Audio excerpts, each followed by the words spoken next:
तो आज बात करते हैं एक जबरदस्त ऑनलाइन क्लैश की।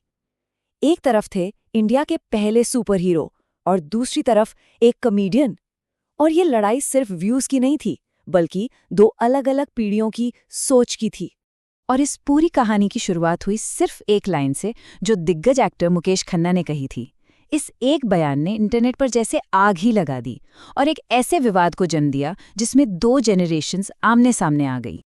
तो ये सिर्फ एक कमेंट नहीं था, बल्कि ये तो एक बहुत बड़े झगड़े की, कह सकते हैं, शुरुआत थी। इसकी चिंगारी भड़की थी कॉमेडियन समय रैना के stand up show still alive से। आखिर ऐसा क्या हो गया था कि इंडिया के शक्तिमान एक कॉमेडियन के खिलाफ खड़े हो गए? तो चलिए थोड़ा और डीप में जाते हैं और समझते हैं कि ये पूरा विवाद शुरू कहाँ से हुआ, इस कहानी के मेन किरदार कौन है और वो क्या एक घटना थी जिसने इस झगड़े को इतनी हवा दे दी। अब देखिए, समय रैना का स्पेशल देखने के फौरन बाद मुकेश खन्ना ने ये कहावत इस्तेमाल की। इससे साफ पता चलता है कि उन्हें ये शो कितना ज्यादा नापसंद आया था और उन्होंने रैना की तुलना सीधे सीधे इस मुहावरे से कर दी। और देखिए, जिस शो को लेकर इतना कुछ कहा जा रहा था वो कोई छोटा मोटा शो नहीं था।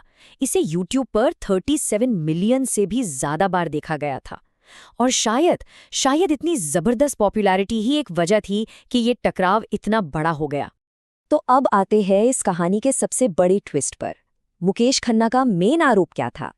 उन्होंने शो की सक्सेस पर ही सवाल उठा दिया और दावा किया कि शो में ऑडियंस का जो रिएक्शन था वो असली था ही नहीं। उनका सवाल सीधा था, क्या ऑडियंस असली भी थी? उन्होंने आरोप लगाया कि शो में जो हंसी और तालियां सुनाई दे रही हैं वो सब नकली हैं, उन्हें बाद में डाला गया है। ये सिर्फ कॉमेडी पर नहीं, बल्कि शो की पूरी कामयाबी पर एक सीधा अटैक था। तो यहाँ पर दो एकदम अलग अलग बातें सामने आई। एक तरफ खन्ना का दावा था कि हंसी बनाई गई थी और दूसरी तरफ जो लोग शो में थे उनका कहना था कि पूरा स्टेडियम असली ऑडियंस से खचाखच भरा हुआ था। और देखिए, ये लड़ाई सिर्फ एक कॉमेडी स्पेशल की नहीं थी, ये असल में इससे कहीं ज्यादा बड़ी थी। ये दो अलग अलग पीढ़ियों की सोच और उनकी दुनिया को देखने के नजरिए का टकराव था। जैसे कि उन्होंने रोस्टिंग कल्चर पर ही सवाल उठा दिया। उनके हिसाब से डेमोक्रेसी का मतलब ये नहीं है कि किसी को भी कुछ भी बोल दिया जाए। ये उनकी वो पारंपरिक सोच को दिखाता है जो आज के कॉमेडी कल्चर से शायद मेल नहीं खाती। और ये जो सोच है ना, ये सिर्फ कॉमेडी तक नहीं रुकी। उनका ये बयान दिखाता है कि कई मामलों में उनके विचार कितने पारंपरिक हैं और शायद यही इस पूरे विवाद की जड़ में है। लेकिन आज की दुनिया में रोस्टिंग को देखा कैसे जाता है? इसे कॉमेडी का एक फॉर्म माना जाता है, जहां मजाक मजाक में एक दूसरे की खिंचाई की जाती है। अब ये परिभाषा और खन्ना जी के विचार दोनों जेनरेशन्स के बीच सोच के फर्क को बिल्कुल साफ कर देते हैं।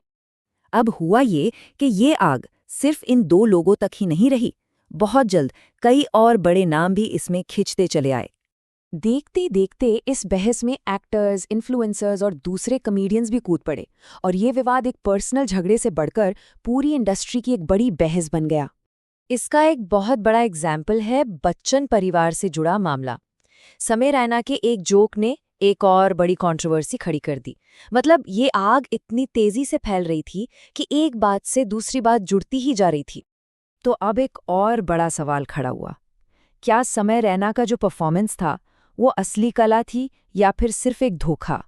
तो यहाँ पर भी डिबेट दो हिस्सों में बंट गई।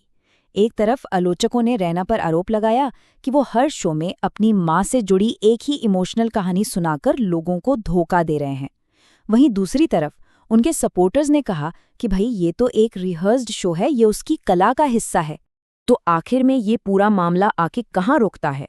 क्या एक पीढ़ी का जो एंटरटेनमेंट है वो दूसरी पीढ़ी के लिए एक इंसल्ट है? ये सिर्फ एक यूट्यूब कंट्रोवर्सी नहीं है, ये हमारी संस्कृति से जुड़ा एक बहुत बड़ा सवाल है। सवाल ये है कि जब पुराने हीरो और नए आर्टिस्ट टकराते हैं तो ये कौन तय करेगा कि कल्चर को, संस्कृति को कौन डिफाइन करेगा?